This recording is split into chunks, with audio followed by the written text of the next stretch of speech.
Assalamualaikum warahmatullahi wabarakatuh. Arada ayat 17 Mukjizat Al-Quran. Al-Quran merupakan kitab suci umat Islam yang menjadi mukjizat terbesar dari mukjizat-mukjizat yang diberikan Allah SWT kepada para nabi sebelumnya. Sebab mukjizat-mukjizat para nabi dan rasul terdahulu bersifat indrawi, sedangkan Al-Quran berupa mukjizat ruhiyah yang bersifat rasional, kekal, dan sepanjang masa. Inilah mukjizat Nabi Musa alaihissalam. Membelah lautan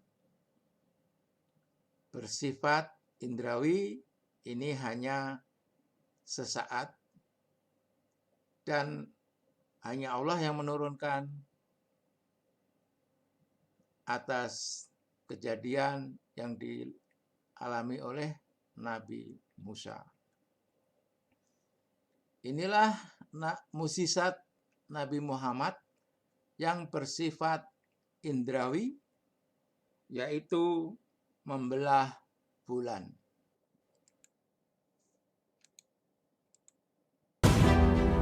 Bertambahnya pengikut Nabi Muhammad SAW membuat kaum kafir Quraisy marah.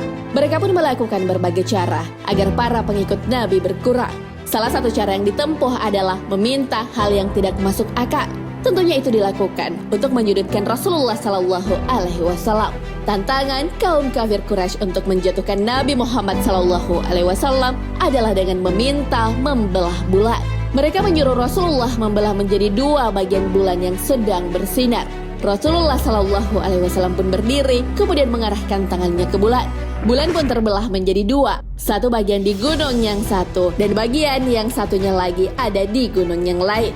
Hal ini sesuai dengan yang diminta oleh kaum kafir Quraisy. Tantangan kaum kafir Quraisy telah diabadikan dalam hadis. Diriwayatkan dari Anas bin Malik radhiyallahu an, penduduk Mekah meminta Rasulullah SAW agar mendatangkan mukjizat. Beliau memperlihatkan pada mereka terbelahnya bulan. Hadis riwayat Bukhari dan Muslim mengenai terbelahnya bulan ini juga diperkuat dengan riwayat lain. Terbelah dua, satu belahan di atas gunung, belahan lainnya di sisi yang berbeda. Hadis riwayat Bukhari. Lalu apakah terbelahnya bulan hanya sekali saja? Ternyata peristiwa Rasulullah membelah bulan tak hanya sekali. Peristiwa tersebut terjadi sebanyak 2 kali. Hal ini berdasarkan riwayat dari Anas bin Malik radhiyallahu an. Ia berkata, 2 kali beliau memperlihatkan bulan terbelah. Hadis riwayat Muslim dan Ahmad. Peristiwa bulan terbelah pertama kali terjadi di Mina. Hal ini berdasarkan ucapan Anas. Bulan terbelah saat itu kami bersama Nabi SAW di Mina. Hadis riwayat Bukhari. Lalu, peristiwa kedua ada di Mekah. Hal ini sesuai dengan yang diriwayatkan Abdullah bin Mas'ud radhiyallahu an. Bulan terbelah di Mekah. Hadis riwayat Bukhari.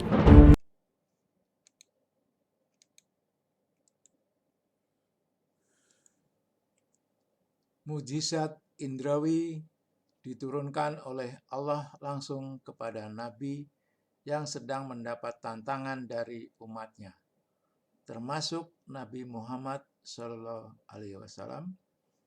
yang mendapat mukjizat indrawi. Tetapi Al-Quran adalah mukjizat terbesar karena bukti kebenaran itu terjadi secara rasional, kekal, dan sepanjang masa. Tetapi mukjizat indrawi berlaku hanya sesaat. Itulah kelebihan Al-Quran. Mukjizatnya bisa kita saksikan sepanjang masa. Sangat menakjubkan keagungan, kebesaran, dan kekuasaan Allah SWT mukjizatnya bisa kita saksikan sepanjang masa.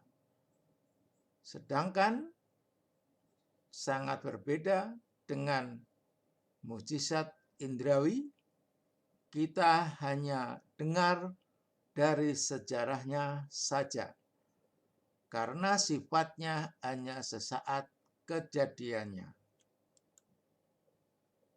Turunnya hujan salah satu mukjizat Al-Quran, yaitu kelebihan-kelebihan yang ada di dalam Al-Quran sebagai bukti kebenaran. Seperti ini, mukjizat Al-Quran, petunjuk kelola turunnya hujan. Ini adalah animasi turunnya hujan di bumi. Di lembah-lembah ada buihnya dan ada arusnya jika hujan sedang turun. Inilah firman-Nya, surat Ar-Ra'd ayat 17.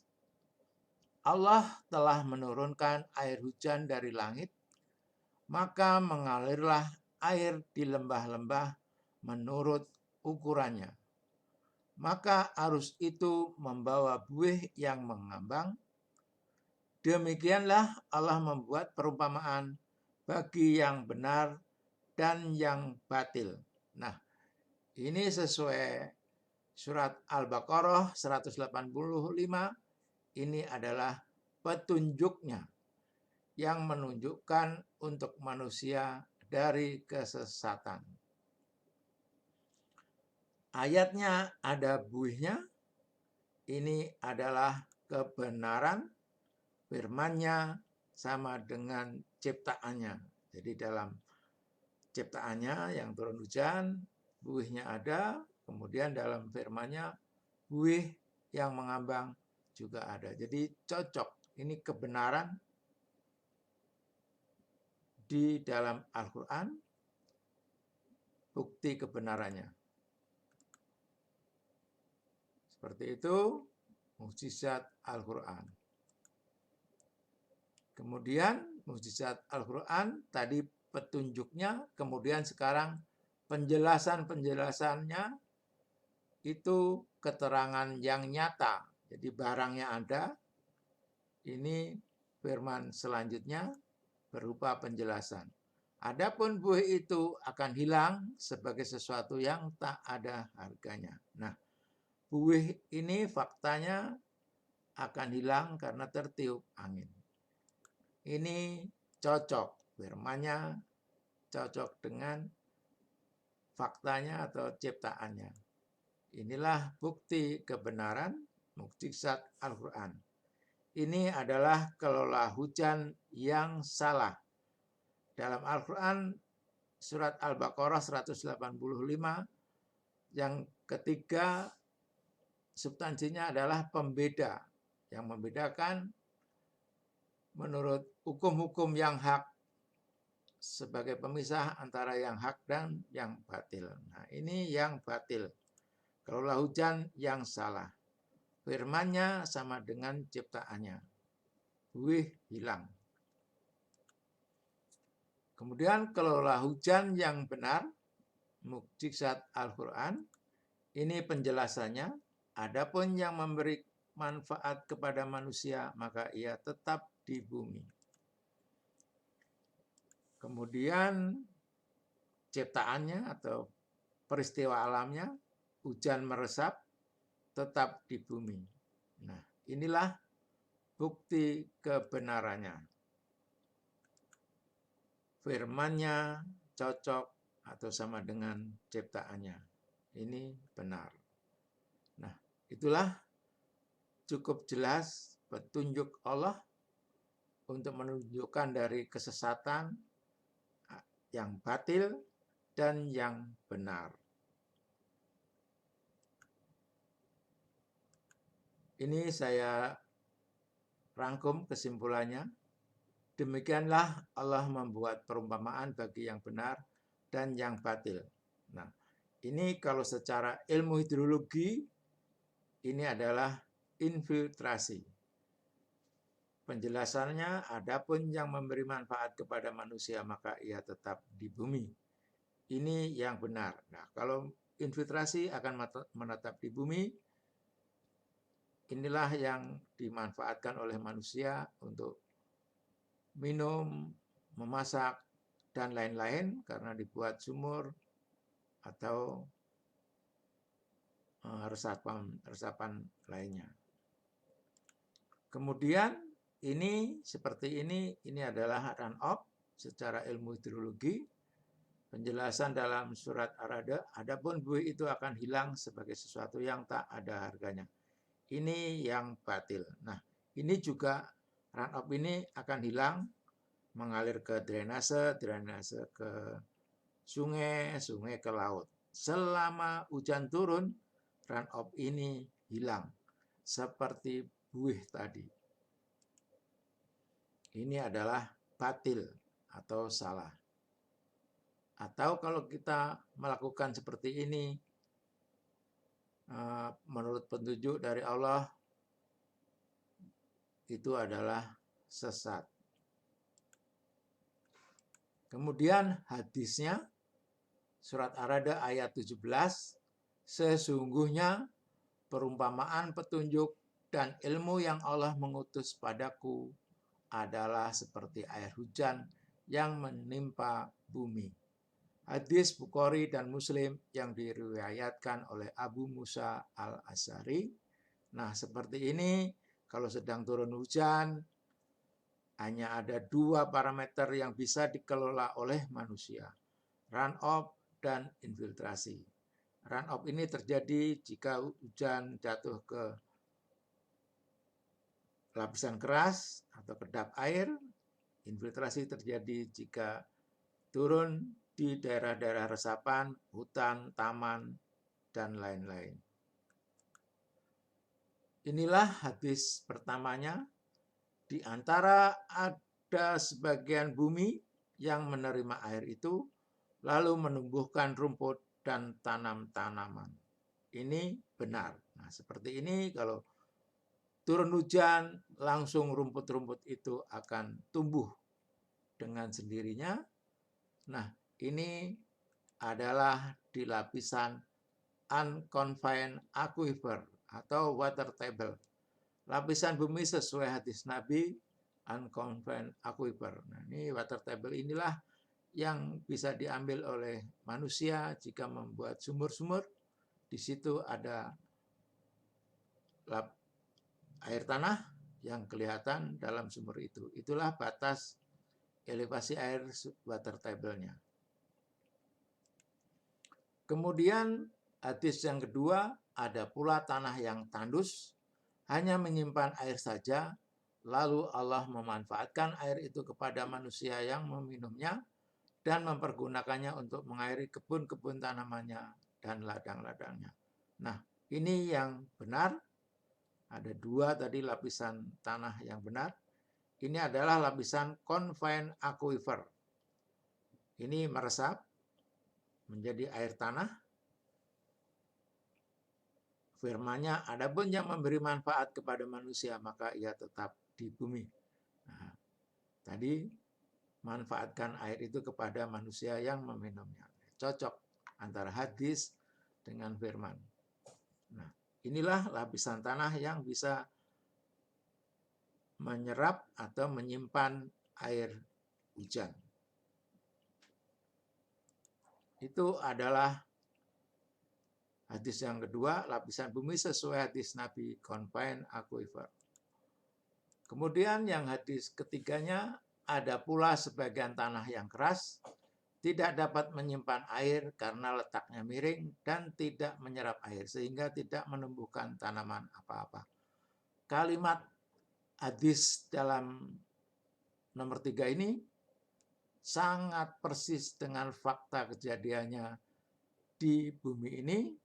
Tanahnya keras, letaknya miring, tidak menyerap air, tidak menumbuhkan tanaman apa-apa. Nah, ini firman-Nya hilang.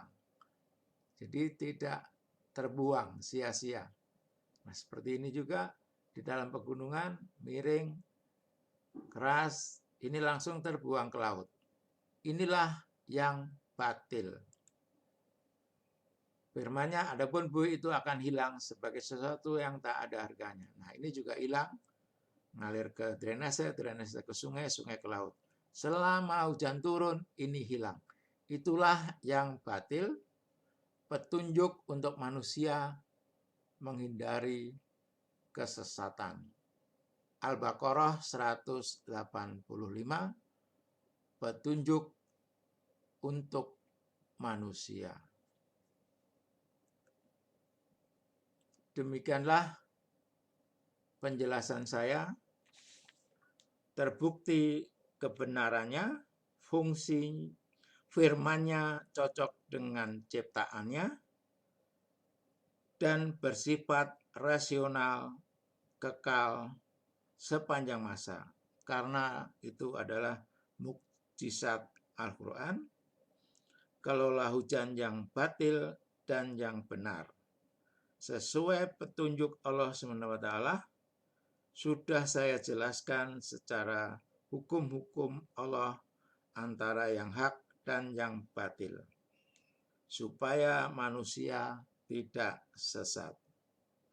Selama ini hujan dibuang oleh pemerintah, akademisi, dan masyarakat.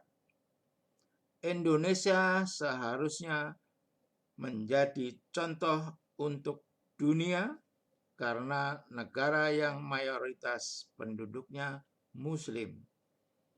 Dan Allah SWT telah memberi petunjuknya dalam mengelola turunnya hujan yang benar. Tetapi selama ini yang salah yang diimplementasikan selama 76 tahun. Demikianlah, billahi taufik wal hidayah. Wassalamualaikum warahmatullahi wabarakatuh.